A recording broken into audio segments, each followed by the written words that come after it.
చంచలమ్మ అయితే సింధూరకి బొట్టు పెడుతూ ఉంటుంది. అలా దేవుడికి మొక్కుకొని తెచ్చిన బొట్టునైతే సింధూరకి పెట్టి చాలా బాధపడుతూ ఉంటుంది.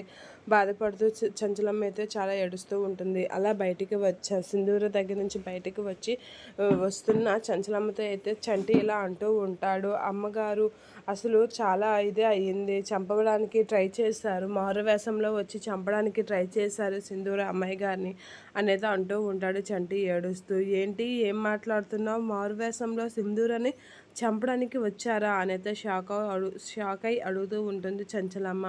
అవునమ్మ గారు అని చెప్పేసి ఆదినారాయణ అయితే చేసిన పని అయితే చెప్తూ ఉంటారు. అది చూసి కేశవ వీళ్ళైతే తనని పట్టుకున్నట్లుగా అవన్నీ చెప్తూ ఉంటారు.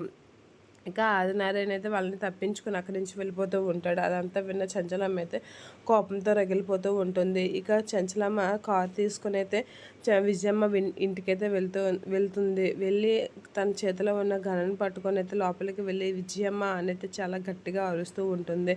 అలా అరగానే ఏమొచ్చావు అని ఆదినారాయణ అడుగుతూ ఉంటాడు. అయినా ఎందుకు మా ఇంటికి వచ్చావు అని అనేసరికి నీ ప్రాణాలు తీయడానికి అని చెప్పేసి చంచలమ్మ అయితే ఆదినారాయణతో గట్టిగా అంటూ ఉంటుంది.